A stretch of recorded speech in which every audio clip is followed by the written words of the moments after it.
안녕하세요. 웨스트민스터 대요리문답 15번째 강의 시작하겠습니다. 오늘은 53번 질문서부터 56번 질문까지 오늘도 4개의 질문을 함께 질문과 답변을 공부하겠습니다. 53번째 질문입니다. 그리스도께서 그의 승천에서 어떻게 높아지셨는가? 예수님의 낮아지심과 높이우심에 대해서 우리가 공부하고 있습니다.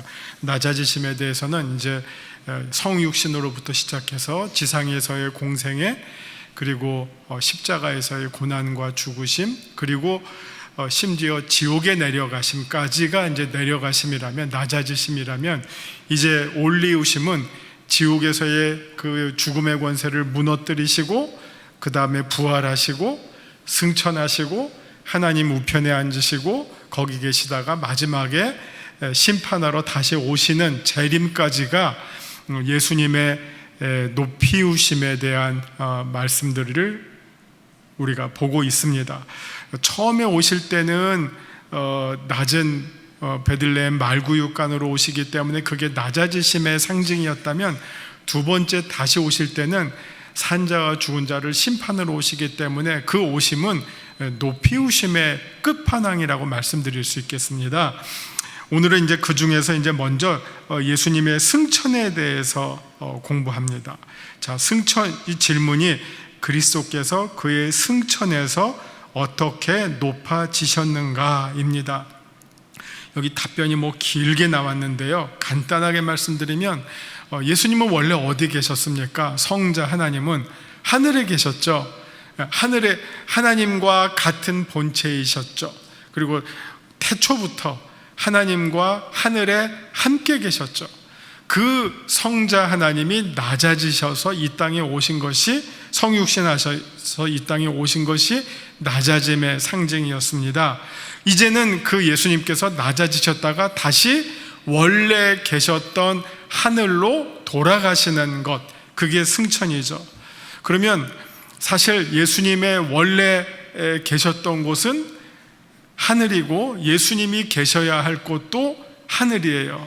그러면 하늘이라고 하는 이 공간은 예수님의 계시는 곳이고 계셔야 할 곳이라고 하는 것이죠. 그래서 예수님께서 이 땅에서의 사명을 마치시고 하늘로 다시 돌아가신 것이죠. 그러면 누가 하늘이라고 하는 곳을 자기의 본향, 자기의 집으로 가질 수 있습니까? 어떤 자만이? 하늘에 계신 우리 아버지, 우리의 아버지의 자리가 하늘이에요. 그리고 그 아버지의 독생자이신 성자 하나님의 자리도 역시 하늘이죠. 따라서 하늘은 하나님의 자리예요. 그래서 전도서 5장 2절을 보면 앞에 여러 말이 있는데 한번 제가 전도서 5장 2절을 한번 찾아볼게요. 전도서 5장 2절의 말씀입니다. 이것도 유명한 말씀인데 이렇게 이야기합니다. 너는 하나님 앞에서 함부로 입을 열지 말며 급한 마음으로 말을 내지 말라. 하나님 앞에서 중언부언하지 말라. 그리고 그 다음에 뭐냐? 하나님은 하늘에 계시고 너는 땅에 있음이니라. 그런즉 마땅히 말을 적게 할 것이라. 하나님은 하늘에 있고 너는 땅에 있어. 이 말은 하나님은 이 하늘이라고 하는 것은 온 세상을 지배하는 곳이에요. 하늘은 지배하는 곳이고 땅은 지배받는 곳이에요. 하늘은 온 세상을 창조하시고 온 세상을 다스리시는 하나님의 발등상이에요. 천지의 주님의 보좌가 하늘이에요. 그리고 땅은 그 보좌의 지배를 받는 피조 세상이고 지배를 받는 세상이 땅이에요. 하늘과 땅의 엄연한 차이, 어마어마한 차이에 대해서 얘기하죠. 하나님은 하늘에 있어, 너는 땅에 있어. 그러니까 하나님 앞에서 잠잠해, 입 다물어. 이게 하늘과 땅의 차이에 대해서 설명하는 것이죠. 그러면 예수님이 원래 하늘에 계셨던 분이었다가 낮아지셔서 이 땅에 오셨다가 다시 높임을 받아서 원래 계셨던 하늘로 올라가신 것은 어떻게 보면 예수님의 신분의 회복, 예수님의 하나님 되심의 회복과 성자 하나님 되심의 어떻게 보면 완성, 이거를 말해주고 있고 보여주고 있는 것이, 그 내용이 예수님의 승천이다, 이렇게 보시면 되겠습니다. 근데 이 예수님의 모든 행동에는요, 예수님의 행동에는 제가 지난주에 말씀드렸는데 기억하고 계실지 모르겠어요. 예수님의 모든 행동은 자기만 높아지시는 게 아니에요. 또 뭐죠? 예수님의 행동은 God for us예요. 우리를 위한 하나님의 모든 행동과 존재를 보여주셔요. 예수님이 올라가시면서 승천하시기 전에 예수님께서 제자들에게 해주신 말이 있어요. 여기 보시면 요한복음 14장 3절에 나오죠. 요한복음 14장 3절을 한번 찾아보겠습니다. 예수님의 모든 일거수일투족은 예수님으로서만 끝나는 것이 아니라 곧 우리를 위함이 언제나 예수님의 생각과 행동에 함께 배어 있어요. 예수님이 승천하시는 이유가 뭐냐? 요한복음 14장 3절, 가서 너희를 위하여 거처를 예비하면 내가 다시 와서 너희를 내게로 영접하여 나 있는 곳에 너희도 있게 하리라. 내가 어디로 가든지 그 길을 너희가 아느니라. 어디로 가십니까? 하늘로 승천하시는데, 승천하시는 이유가 첫째는 예수님의 신분 회복, 하나님으로서의 다시 자리를 회복하시는 거지만, 둘째는 뭐라고요? 우리도 천국에 머물기 위해서, 우리가 있을 곳을 예비하시기 위해서 승천하시는 것이다. 이런 두 가지 의미가 다 있다는 것. 예수님 자신의 신분의 회복, 하나님의 왕 되심의 회복, 성자의 그 하나님 되심의 회복, 둘째는 우리가 영원히 거할 처소를 마련해 주시기 위해서 예수님께서 승천하신다는 거예요. 그러니까 우리는 죽어도 염려할 필요가 없어요. 이 세상에서 제일 불쌍한 사람들이 뭡니까? 집 없는 사람들, 노숙자들. 갈 곳이 없잖아요. 자기 몸둘 바가 없잖아요. 몸둘 곳이 없잖아요.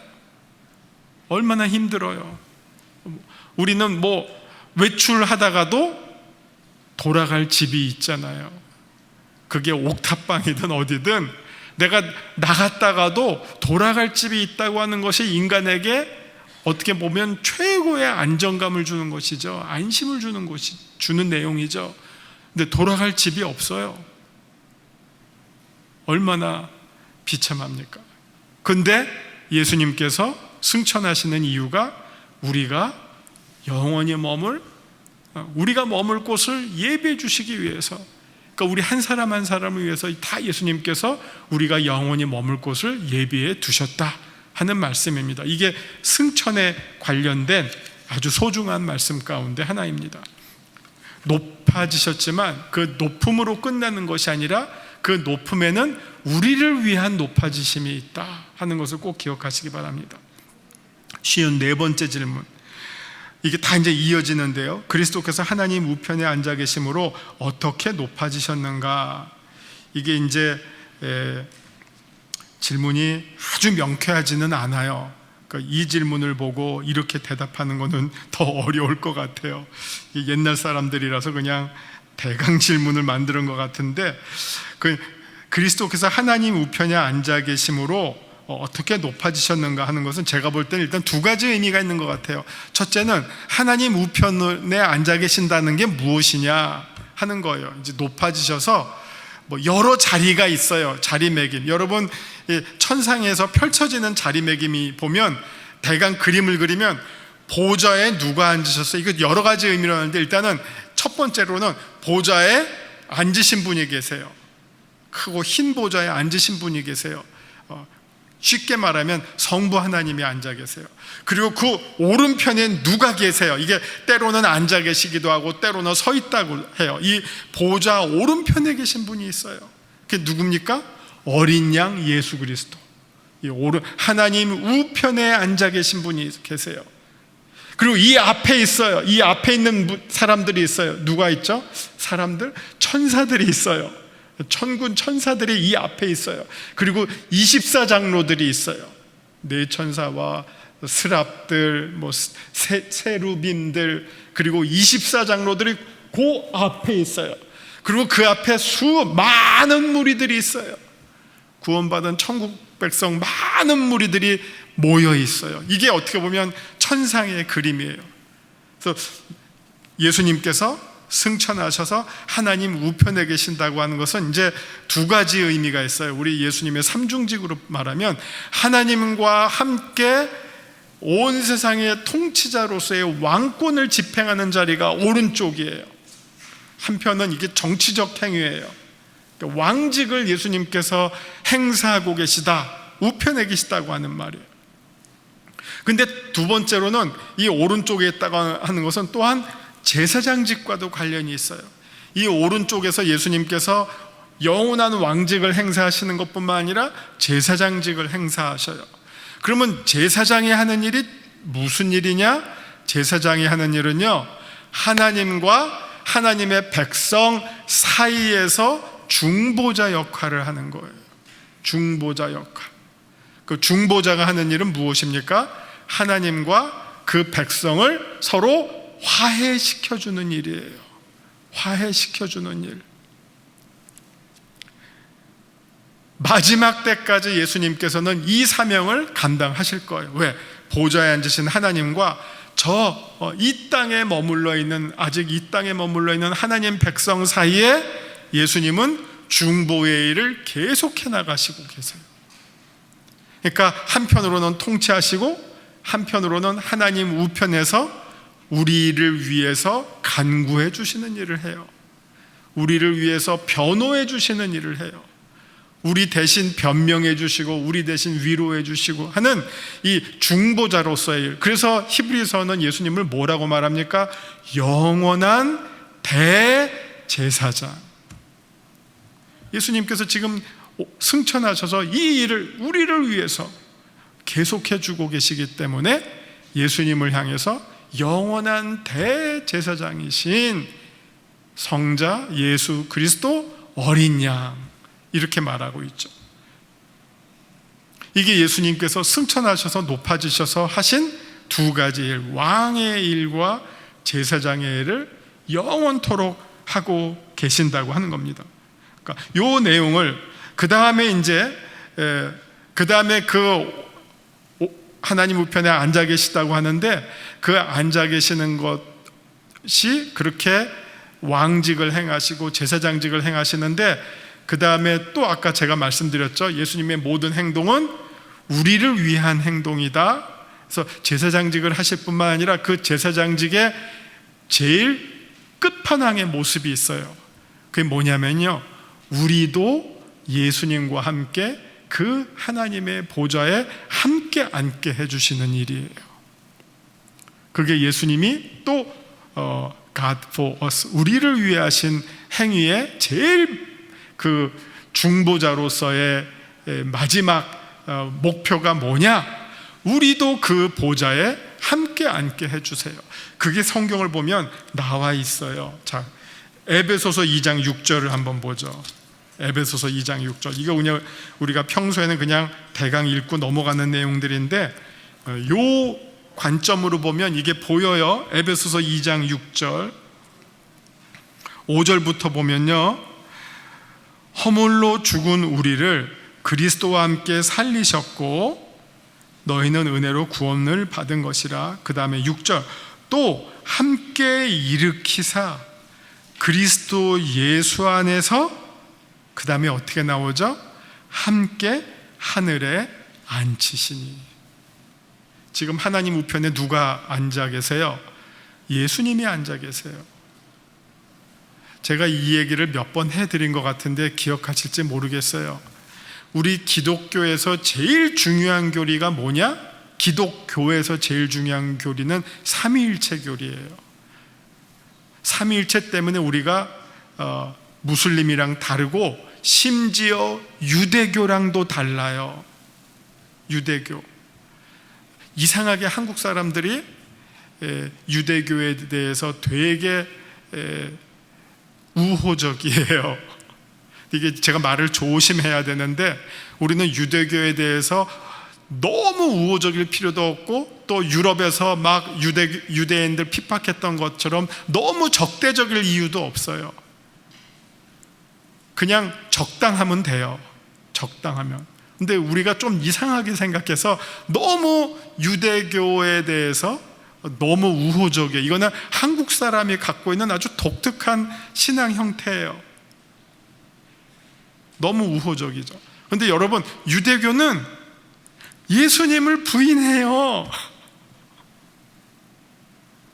정신 차려야 돼요. 유대교랑 기독교랑 무슨 차이가 있죠? 예수님이 하나님의 아들 되시고 그리스도 되심을 부인하는 사람들이 유대교예요. 엄밀하게 말하면 유대교랑 기독교는 다른 종교예요. 자꾸 하나님만 생각하면 같다고 생각하지만, 결정적으로 예수 그리스도가 하나님이 메시아로 보내셨다고 하는 사실을 부인하는 사람들이에요. 그러니까 엄격하게 말하면 유대교는 기독교랑 다른 종교예요. 물론 더 많이 다른 종교는 무슬림이죠. 타종교예요. 각각 비슷한 점이 있지만 결정적으로 차이가 있어요. 그래서 기독교의 제일 중요한 교리가 뭐냐? 예수 그리스도를 하나님으로 고백하는 것, 그 다음에 성령님도 하나님으로 고백하는 것, 그래서 삼위일체 신앙을 갖고 있는 것, 이게 기독교의 제일 결정적인 특징이에요. 자, 기독교에서 제일 중요한 교리는 그래서 삼위일체론이에요. 그러니까 삼위일체론 안에는 성부 하나님뿐만 아니라 성자 하나님도 하나님으로 여기는 거고, 따라서 삼위일체론에는 기독론, 성령론이 다 함께 신론에 포함되어 있기 때문에 삼위일체론이에요. 그 안에 우리가 지금까지 공부한 거, 예수님의 낮아지심, 올리우심이 다 들어있는 교리가 삼위일체론이에요. 그래서 기독교의 제일 중요한 게 삼위일체론이고요. 기독교인에게, 그리스도인에게 제일 중요한 교리가 무엇이냐? 연합교리라고 말씀드렸어요. 연합, 그리스도와 연합하는 것. 그리스도와 연합하지 않으면 우리는 다 꽝이에요. 지금 여기 지금 에베소서 6장에 2장 6절에 계속 5절서부터 6절에 나오는 단어가 있어요. 부사가 뭐냐? 함께예요. 함께. 전치사 함께가 나와요. 함께는 연합을 설명해요. 우리는 그리스도와 함께 죽었고, 그리스도와 함께 죽었기 때문에 하나님이 우리를 그리스도가 사실 때 우리를 그리스도와 함께 살리셔요. 그래서 우리가 그리스도와 함께 죽었고 함께 사는 거예요. 함께 죽었다 산 자들을 위해서 무슨 일을 하나님이 준비하고 계시다고요? 6절, 또 함께 일으키사 그리스도 예수 안에서 함께 하늘에 앉히시는 것. 그리스도와 연합했기 때문에 우리 그리스도인의 삶은 어떤 식으로 이어지느냐? 예수님이 계신 곳에 우리도 함께 계셔요. 함께 있어요. 그래서 이 함께, union with Christ, 이게 제일 중요한 교리예요. 그거 하기 위해서 여러분 이 자리에 나와 있는 거고요. 그게 결정적으로 이루어지는 순간이 세례고요. 세례는 그리스도와 하나가 되는 사건이에요. 그리스도와 연합하는 사건이고, 그리스도와 함께 죽고 함께 사는 사건이고, 그리스도와 혼인하는 사건이에요. 그리스도 앞에서 우리는 모두가 다 그리스도의 신부들이고, 남자도 예외 없어요. 난 남자인데 상관없어요. 예수님은 우리의 영원한 신랑이에요. 그리스도와 하나가 되기 때문에 지금 6절이 무슨 우리에게 어떤 소망이 있습니까? 함께 일으키사 그리스도 예수 안에서 함께 하늘에 앉히시니. 우리가 주님과 함께, 하나님 우편에 계신 주님과 함께 하늘에 같이 앉을 수 있는 특권이 무엇으로부터 주어지느냐? 예수님을 나의 구주로 받아들이고, 구주로 받아들이는 거, 이거 믿음이잖아요. 이거 믿음이라고 하는 것은 그리스도와 연합하고자 하는 마음이에요. 그리스도와 하나 되고자 하는 간절한 내 의지예요. 내 감정이에요. 내 생각이에요. 그리스도와 하나가 돼야 되겠다. 그래서 그리스도가 하나가 되는 거예요. 마음으로, 생각으로, 의지로, 그리고 존재로. 그래서 그리스도와 연합하게 된 사람에게 주어지는 것, 그리스도가 부활하신 것처럼 우리도 죽음을 이기고 부활하고, 그리스도가 승천하신 것처럼, 그래서 하나님 우편에 보좌에 앉으신 것처럼 우리도 하늘에 가서 그리스도와 함께 앉아 있는 거예요. 그게 예수 믿는 자가 누리는 영원한 축복이에요. 하나 더 볼게요. 계시록 3장 21절. 계시록 3장 21절. 이게 라오디게아 교회에게 주시는 말씀이에요. 이 7교회에 주시는 내용 보면 패턴이 있죠. 지금 너네는 지금 어떻다. 일단 진단이 있어요. 진단. 근데 너네가 지금 잘하고 있는 것이 있고 잘 못하는 게 있다. 진단을 통해서 그런 어떤 구체적인 내용이 나오죠. 그래서 못하는 걸 통해서 혼나요. 근데 혼나는 거로 끝나는 게 아니라 그래도 너희들이 잘하면 이런 약속이 주어질 것이다. 제일 마지막에 어떻게 보면 용기와 격려와 소망을 주는 말이 나와요. 여러분, 라오디게아 교회 차지도 않고 덥지도 않고 뜨뜻미지근한 사람들이죠. 그래도 마지막에는 혼내는 걸로 끝나는 게 아니라 약속을 주셔요. 근데 그 약속의 내용이 무엇이냐? 20절과 21절을 함께 보면요, 볼지어다 내가 문 밖에 서서, 여러분 잘 아시는 거예요. 두드리노니 누구든지 내 음성을 듣고 문을 열면 내가 그에게로 들어가 그와 더불어 먹고 그는 나와 더불어 먹으리라. 이건 뭐죠? 연합이에요. 연합. 너랑 나랑 같이 먹고 사는 존재가 된다. 같은 식구가 된다는 거죠. 제가 몇 주 전에 식구 설명했잖아요. 너 나랑 같은 가족이 된다.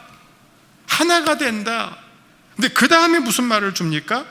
이기는 그에게는, 이제 우리가 이길 수 있는 비결이 뭐냐? 너 나랑 같이 먹고 살면 돼. 이거 너 나랑 같이 연합하면 돼. 너 나한테 잘 붙어 있으면 이겨. 근데 떨어지면 져. 근데 이기면 어떻게 되느냐? 21절. 이기는 그에게는 내가 내 보좌에 함께 앉게 하여 주기를, 내가 이기고 아버지 보좌에 함께 앉은 것과 같이 하리라. 자, 이게 두 가지 의미가 있잖아요. 내가 이겨서 아버지 보좌에 함께 앉은 것, 그것처럼 너희들도 이기면 그런 내가 겪은 그 나의 운명에 너희도 함께 하리라 해요. 최고의 축복 아닙니까? 예수님이 승천하셔서 하나님 보좌 우편에 앉아 계신 것은 그냥 혼자만 에헴하고 이놈들 잘 노는가 보자 이렇게 하고 즐기시려고 왕 노릇을 즐기려고 앉아 계신 게 아니라, 통치하시고 우리를 위해서 중보하시고, 마지막에는 지금 이 말씀이 장차 너희가 거할 곳을 내가 예비하러 올라간다. 그래서 너희가 끝까지 나와 붙어 있어서 믿음의 경주를 끝까지 승리하면 내가 너희를 내가 있는 자리에 함께 앉게 하리라. 이게 승천이 주는, 예수님의 승천이 우리에게 주는 소망의 메시지라고 하는 겁니다. 그 다음 문제 55번. 그리스도께서 어떻게 우리를 위하여 대신 간구하시는가? 이게 아까 그 하나님의 우편의 자리는 왕적 통치의 자리뿐만 아니라 중보자, 간구자의 자리라고 말씀드렸습니다. 로마서 8장 33절 34절 한 곳만 볼게요. 로마서 8장 33절 34절. 이게 지금 하나님 우편에 계신 그리스도와 예수님의 그 중보자로서 우리를 위해서 간구하시는 모습이 가장 아주 확실하게 드러나 있는 말씀입니다. 33절 34절 제가 읽습니다. 누가 능히 하나님께서 택하신 자들을 고발하리요? 의롭다 하신 이는 하나님이시니 누가 정죄하리요? 죽으실 뿐 아니라 다시 살아나신 이는 그리스도 예수시니 그는 하나님 우편에 계신 자요 우리를 위하여 간구하시는 자신이라. 그래서 그 결과가 뭡니까? 35절, 누가 우리를 그리스도의 사랑에서 끊으리요? 환난이나 곤고나 박해나 기근이나 적신이나 위험이나 칼이라. 어느 것도 우리를 예수 그리스도 안에 있는 하나님의 사랑에서 끊을 자가 없다. 왜? 예수 그리스도께서 하나님 우편에서 우리를 위해서 끝까지 중보해 주시기 때문에 이 세상의 어떤 것도 우리를 하나님으로부터 갈라놓을 수 없다라는 말씀입니다. 마지막 56번입니다. 세상을 심판하러 다시 오심으로 그리스도께서 어떻게 높아지실 것인가. 이 예수님의 이 높아지심의 이 마지막 국면은 심판주로 다시 오시는 그리스도, 재림주로 다시 오시는 예수 그리스도를 소개합니다. 하나님의 이름이 알파와 오메가예요. 이 계시록 앞에 보면 하나님의 이름을 알파와 오메가로 소개하고 있어요. 그런데 계시록 끝을 보면 22장을 보면 똑같이 성자 하나님 예수 그리스도의 이름도 알파와 오메가, 처음과 나중으로 소개를 해요. 같은 이름을 성부 하나님에게도 쓰고 같은 이름을 성자 예수 그리스도에게도 같이 사용해요. 이름이 같다는 것은 무엇입니까? 신분과 존재와 위엄과 권위와 능력이 같다는 걸 말하죠. 이름이 같다고 하는 것은. 그런데 알파라는 이름과 오메가라는 이름이 무슨 뜻일까요? 헬라어의 알파, 베타, 감마, 델타, 입신을 해가지고서 마지막에 오메가로 끝나요. 우리 가나다라, 마바사, 기역, 니은, 디귿, 리읒 하는 것처럼 그 헬라어, 그리스어의 알파벳은 24개가 있고 첫 글자가 알파고요, 끝 글자가 오메가예요. 그래서 처음과 끝이에요. 그러니까 이 뜻은 두 가지가 있어요. 하나님은 전부다.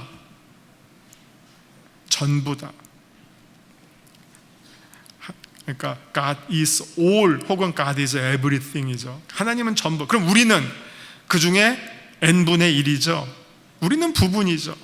시간도 제한적이고 존재도 제한적이고 우리는 일부분이에요. 마치 점과 같은 존재죠.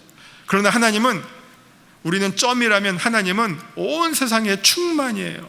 완전 전부.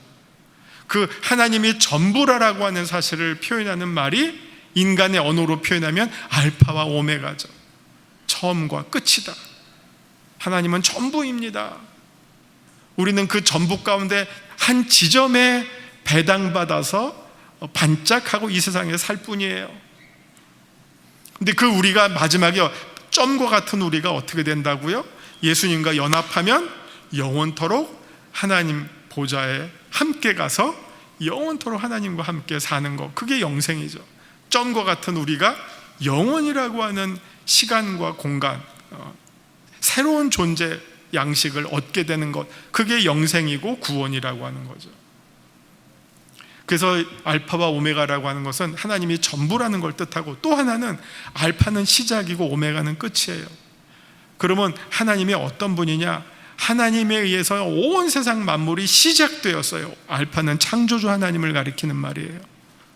오메가는 뭐죠? 끝이에요. 하나님은 끝판왕이에요. 이 세상의 종결자예요. 여러분 영화 무슨 터미네이터라는 거 봤죠? 슈바스네거가 무슨 모든 거 다 그냥 정복해버리잖아요. 그거는 어떤 한 현장에서 그러는 거고, 하나님은 온 세상의 온 세상을 정리하시는 분이에요. 온 세상을 총정리하시는 분이에요. 하나님이 지으신 모든 것을 마지막에 총정리하실 수 있는 분이 하나님이에요. 그게 오메가라는 말이에요. 만약 어떤 신이 만들기만 하고 끝을 못 맺어, 그 신은 불완전하죠.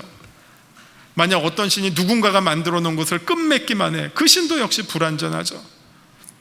그러나 우리가 믿는 하나님은 알파이시면서 오메가세요. 그분으로부터, 하나님으로부터 온 세상이 시작되었을 뿐만 아니라 하나님에 의해서 온 세상이 끝나요.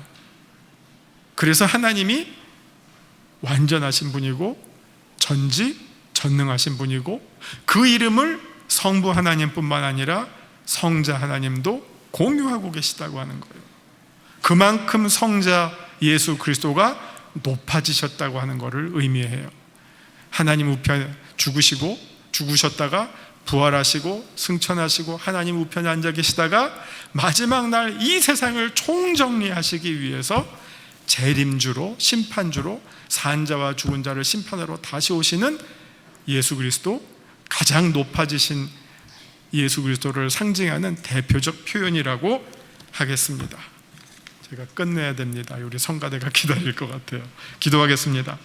하나님, 이제 예수 그리스도께서 높아지셔서 우리를 그 자리로 불러주신다는 소망을 우리가 품게 됩니다.